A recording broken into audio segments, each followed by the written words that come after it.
Hmm. Assalamualaikum warahmatullahi wabarakatuh. Apa kabar Ananda semuanya? Apakah sehat? Nah, baik, perkenalkan nama Ibu Rila Bahtia Risma. Nah, pada pertemuan kali ini kita akan membahas mengenai hormat dan patuh kepada kedua orang tua kita. Nah, anak-anak Ibu udah tahu kan apa aja itu bentuk-bentuk hormat dan patuh kepada kedua orang tua kita? Nah, kita masuki materi yang pertama, yaitu bentuk-bentuk hormat atau berbakti kepada kedua orang tua kita. Yang pertama yaitu dengan berbicara secara sopan dan lemah lembut kepada kedua orang tua, yaitu dengan tidak berbicara kasar, berbicara lemah lembut, tidak membentak. Dan yang kedua, mendengarkan nasihat orang tua. Nah, ini sangat penting ya, karena banyak ibu lihat dari anak-anak semuanya yang tidak mendengarkan nasihat orang tuanya, seperti melalaikan nasihat orang tua, apa yang dikatakan orang tua, seperti orang tua mengingatkan untuk sholat, tetapi kita melalaikan sholat tersebut. Nah, yang selanjutnya yaitu membuat hati orang tua kita itu sedih, seperti kita berkata kasar, membentak orang tua. Nah, itu dapat membuat hati mereka itu sangat sedih. Dan selanjutnya yaitu meremehkan ucapan orang tua, seperti mencemooh ucapan orang tua kita, memotong pembicaraan orang tua. Nah, itu termasuk ke dalam etika dan adab kepada kedua orang tua kita ya, anak-anak semuanya. Nah, di sini juga tertera dalam Al-Quran surah Al-Luqman ayat 14 yang artinya, dan kami perintahkan kepada manusia agar berbuat baik kepada orang tuanya. Ibunya telah mengandungnya dan menyapihnya dalam keadaan yang bertambah-tambah. Bersyukurlah kepadamu dan kepada kedua orang tuamu, hanya kepadakulah tempat kembalimu. Nah, pada Quran surat Al-Luqman ayat 14 ini kita dianjurkan untuk berbakti kepada kedua orang tua kita. Nah, di sini juga digambarkan bagaimana pengorbanan ibu dari mengandung kita, menyusui kita, dan membesarkan kita. Dan bukan hanya untuk para ibu, dan juga di sini juga dituangkan untuk kepada para ayah kita, untuk menghormati ayah kita, tidak membentak beliau, dan juga tidak berkata kasar kepada kedua orang tua kita. Dan selanjutnya juga ada hadis riwayat Muslim yang artinya, ridho Allah tergantung pada ridhonya orang tua, dan murka Allah tergantung kepada murkanya orang tua. Nah, apa inti yang dapat kita ambil dari hadis ini? Yaitu yang pertama ya, kalau orang tua ridho atas pekerjaan yang kita lakukan, maka kita juga akan mendapatkan ridho dari Allah Subhanahu wa Ta'ala.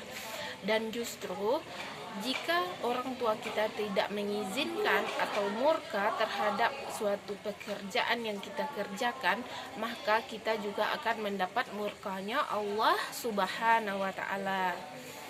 Dan kita masuki yang kedua, yaitu materi yang kedua, bentuk-bentuk durhaka kepada kedua orang tua. Nah, anak-anak ibu, ada yang tahu apa aja itu bentuk durhaka kepada kedua orang tua? Yaitu yang pertama, merendahkan orang tua kita, meremehkan pembicaraan orang tua kita, memotong pembicaraan orang tua kita. Nah, itu sudah termasuk dosa besar anak kepada orang tuanya. Dan selain itu juga ada berkata kasar kepada orang tua, menyakiti hati orang tua, membuat orang tua kita itu menangis.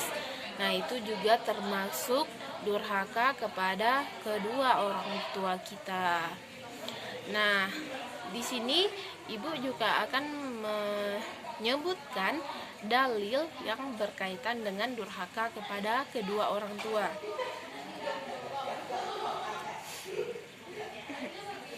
Dalilnya yaitu ada pada surat Al-A'qaf ayat 17 yang artinya,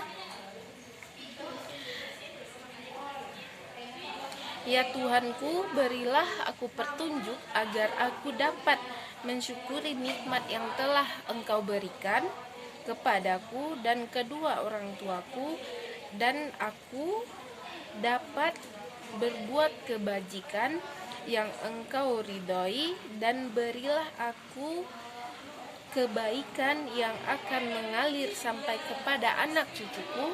Sungguh aku bertaubat hanya kepada Engkau, dan sungguh aku termasuk orang yang muslim." Nah, apa inti yang dapat kita ambil dari arti dari surat Al-A'qaf ayat 17, yaitu intinya itu sama dengan hadis yang ibu bacakan tadi, yaitu jika kita ingin mendapat ridhonya Allah Subhanahu wa Ta'ala, maka kita harus lebih dahulu mendapatkan ridho dari kedua orang tua kita. Karena apa? Karena ridhonya Allah tergantung kepada ridhonya kedua orang tua kita. Dan di sini juga diterangkan bahwa, nah, di sini juga ada artinya, kebajikan yang Engkau ridhoi, dan berilah aku kebaikan yang akan mengalir sampai kepada anak cucuku.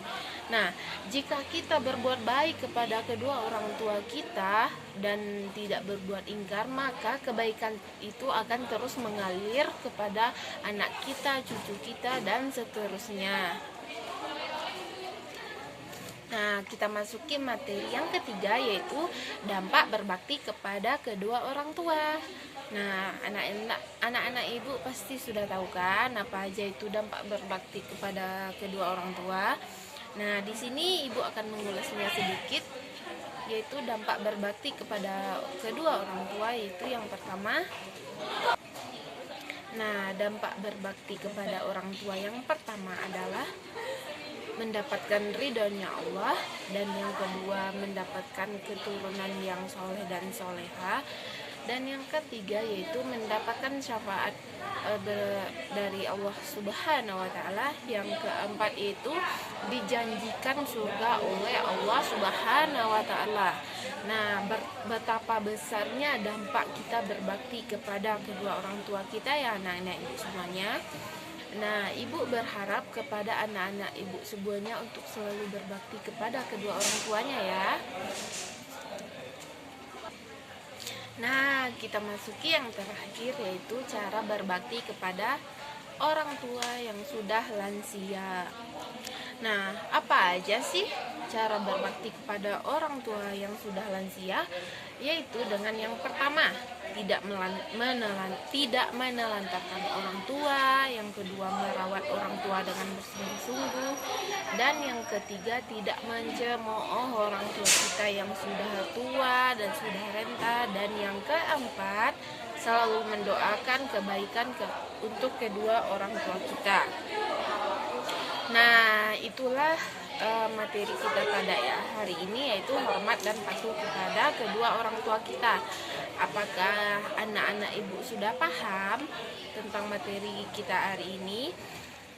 Nah, kalau anak-anak ibu sudah paham semuanya, maka ibu akan memberikan sebuah tugas kepada anak ibu semuanya untuk menyimpulkan.